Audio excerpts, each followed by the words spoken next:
Assalamualaikum warahmatullahi wabarakatuh. Anak-anakku sekalian, jumpa lagi dengan saya Bapak Damar Nuri Halim.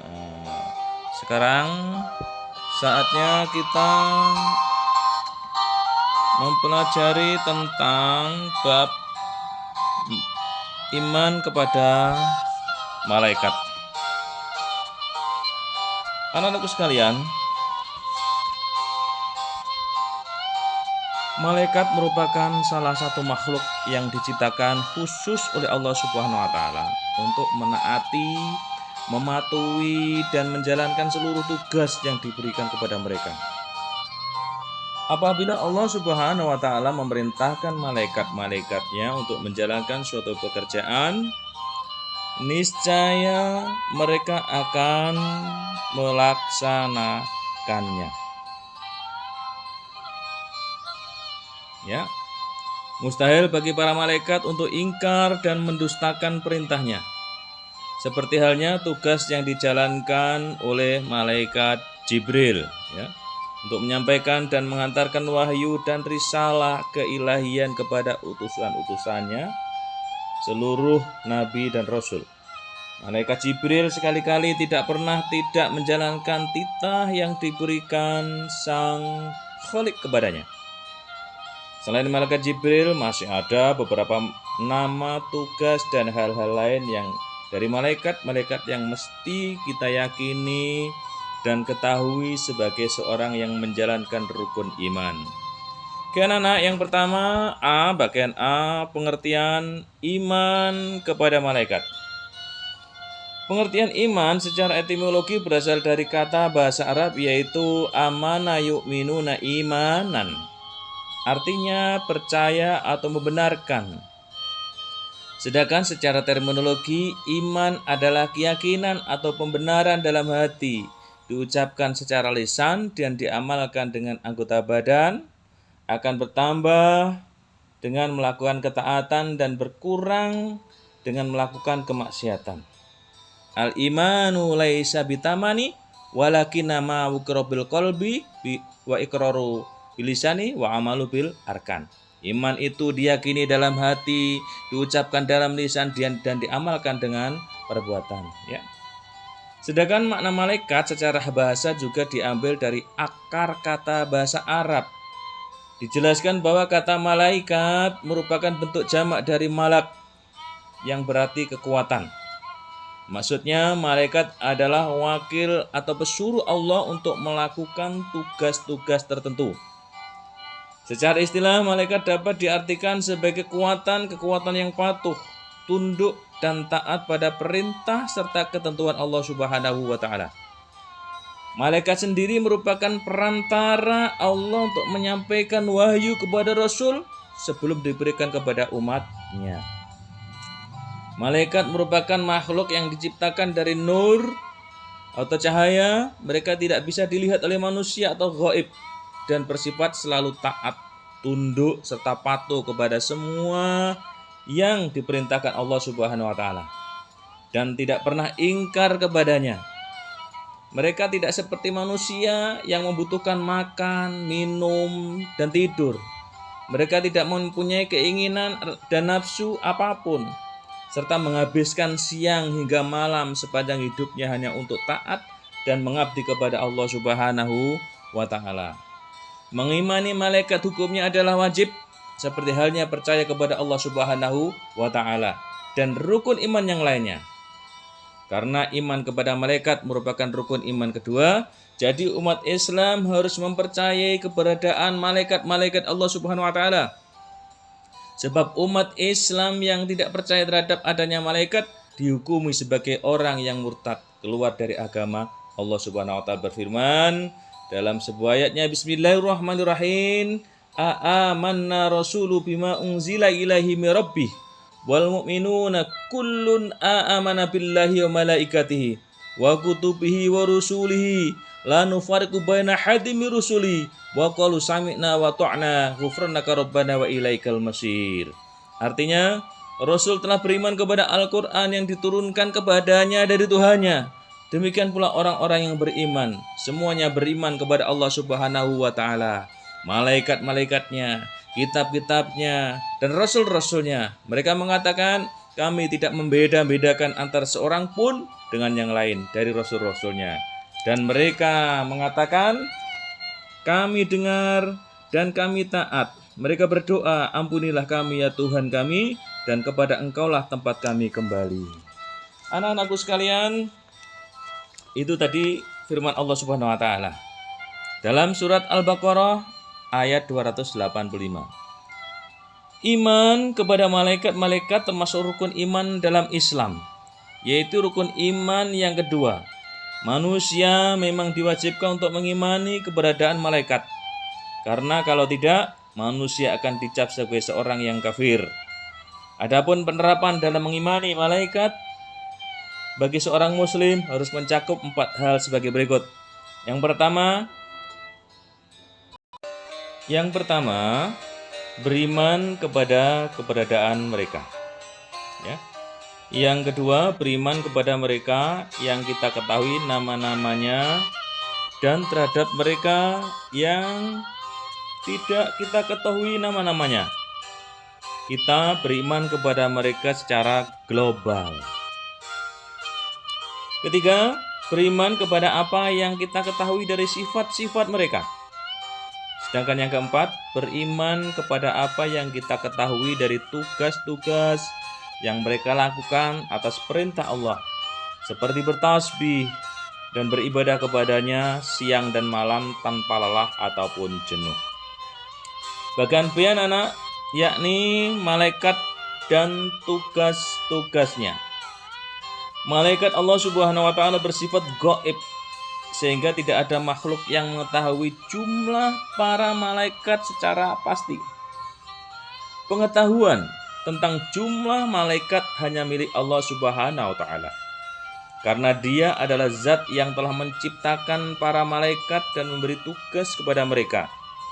Sebagaimana yang Allah jelaskan dalam ayat Al-Qur'an, Bismillahirrahmanirrahim, "Wa ma ya'lamu junuda rabbika illa huwa, wa ma hiya illa dzikra lil bashar." Artinya, dan tidak ada yang mengetahui tentara atau malaikat Tuhanmu melainkan Dia sendiri. Dan sakor itu tiada lain hanyalah peringatan bagi manusia. Quran Surat Al-Mudaththir ayat 31. Jadi tidak seorang pun dari manusia yang sanggup mengetahui jumlah malaikat yang telah Allah Subhanahu wa taala ciptakan. Namun sejumlah riwayat telah memberikan gambaran jumlah malaikat di sebuah tempat.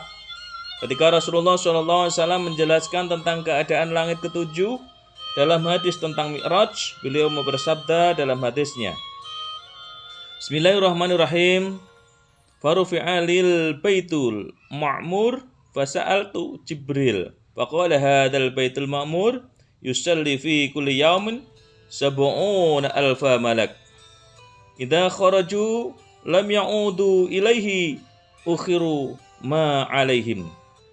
Artinya, lalu aku diangkat ke Baitul Ma'mur dan aku bertanya kepada Jibril perihal tempat tersebut.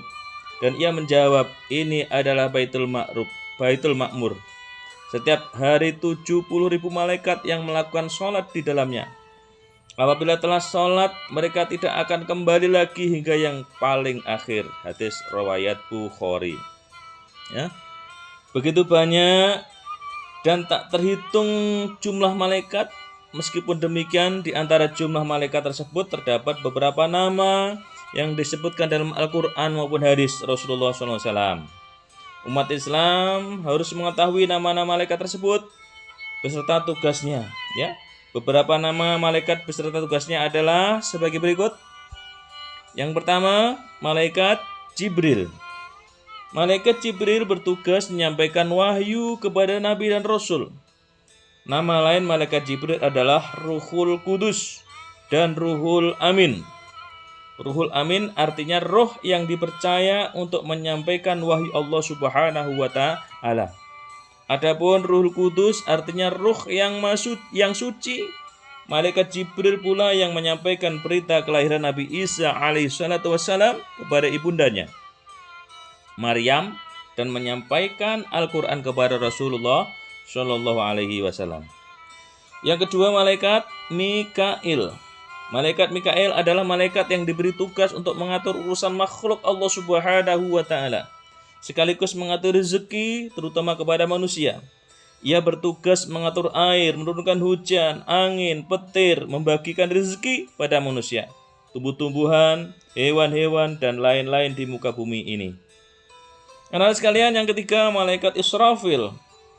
Tugas yang diberikan kepada malaikat Israfil adalah meniupkan terompet sangkakala sebagai tanda datangnya hari kiamat dan hancurnya seluruh makhluk yang ada di alam semesta ini.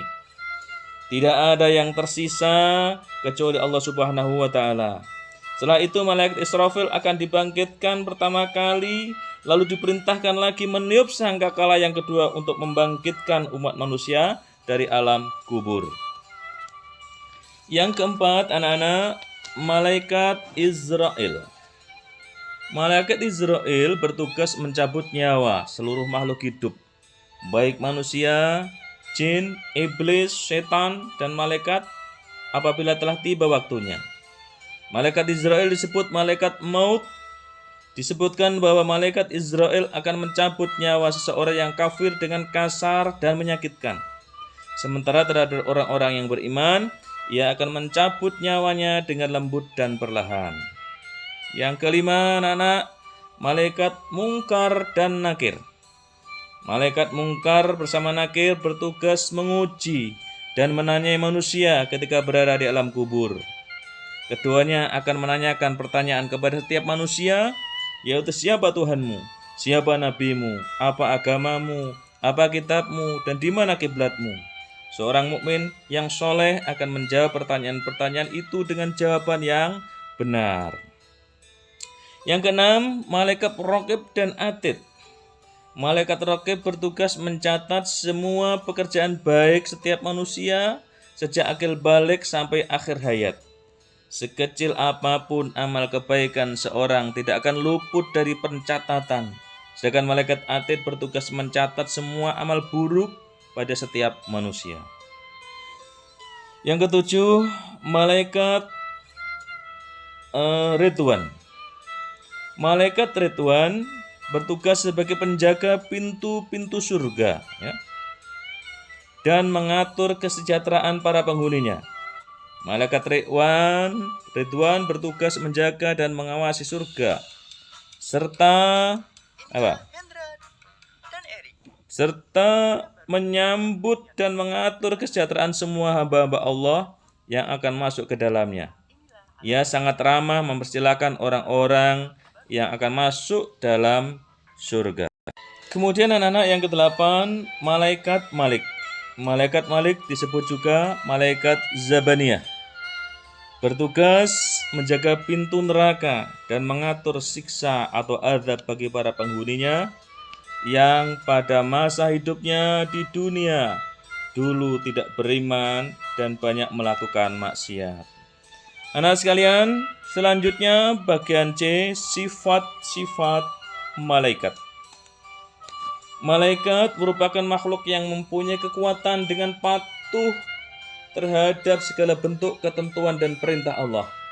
Malaikat memiliki sifat-sifat khusus yang diberikan oleh Allah Subhanahu wa taala.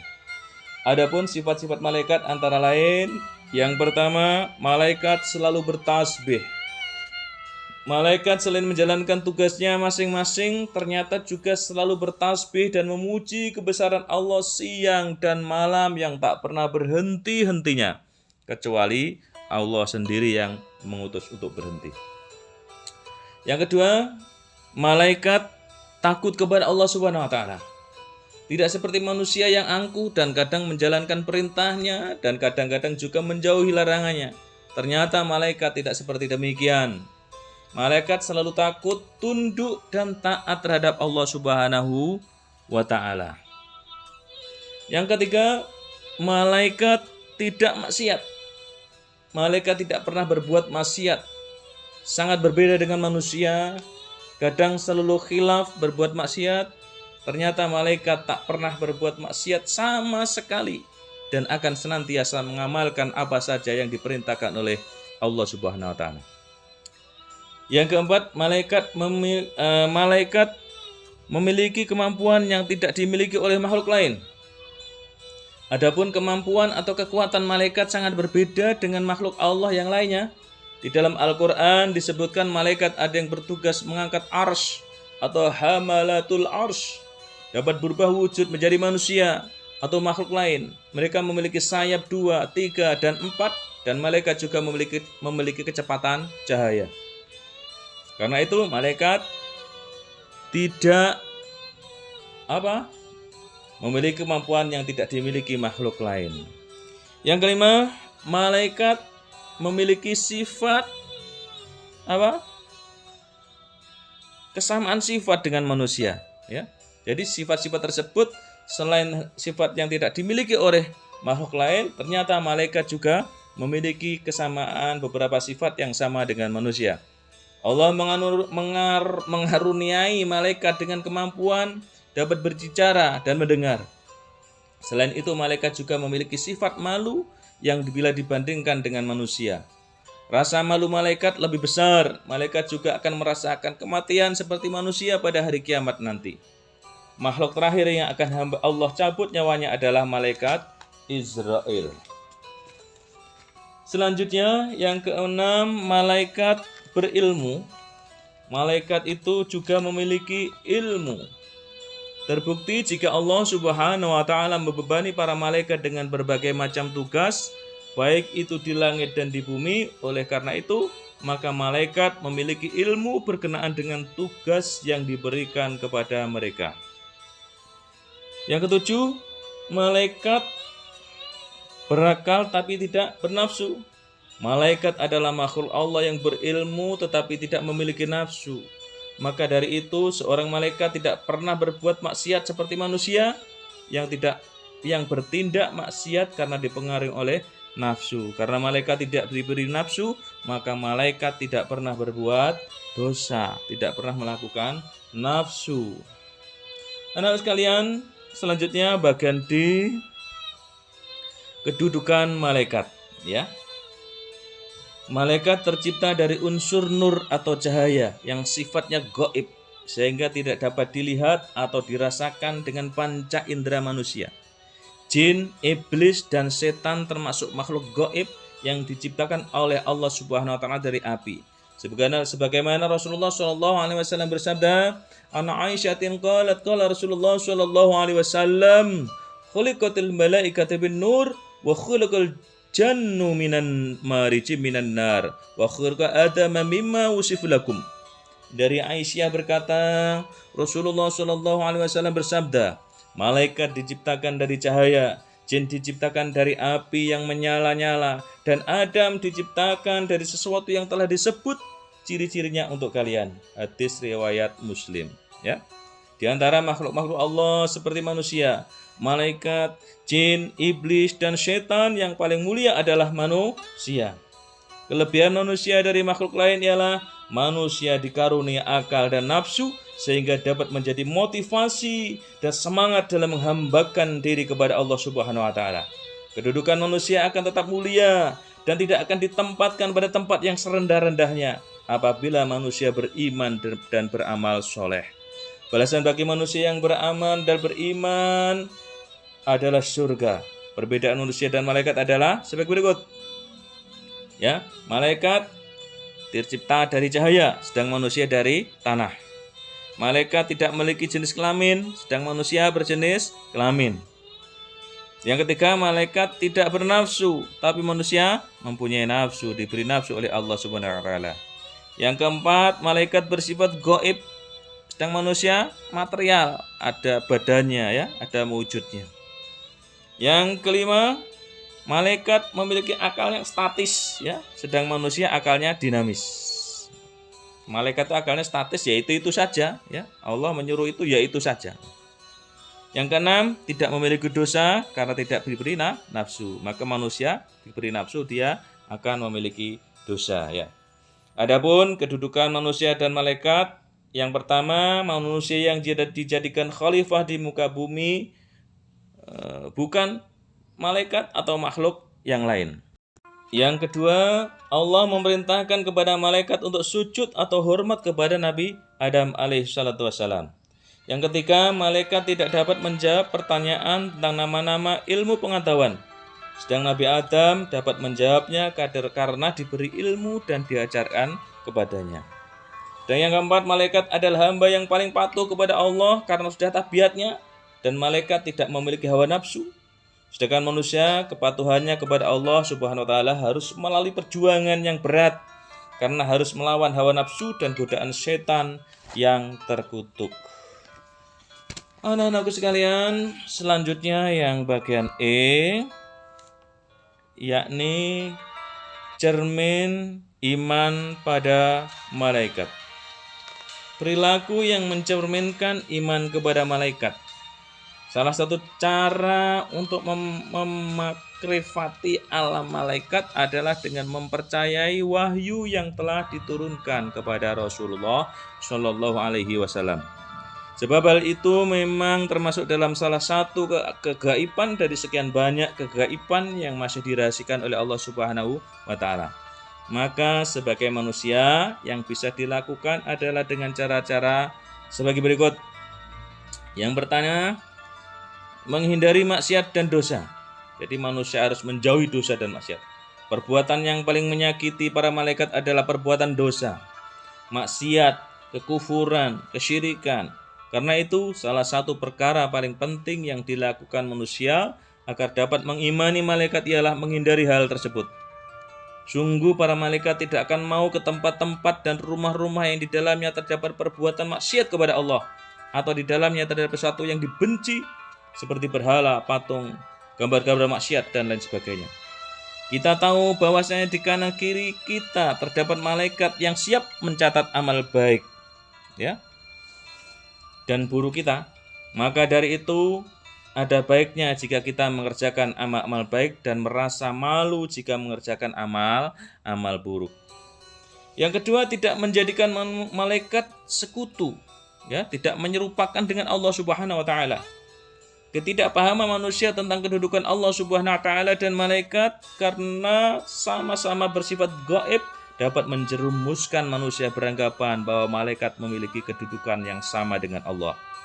Allah Subhanahu wa taala dan malaikat memiliki kedudukan yang berbeda.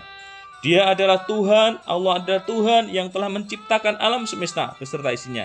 Sedangkan malaikat adalah satu makhluk ciptaannya, utusannya, ya. Paham ya?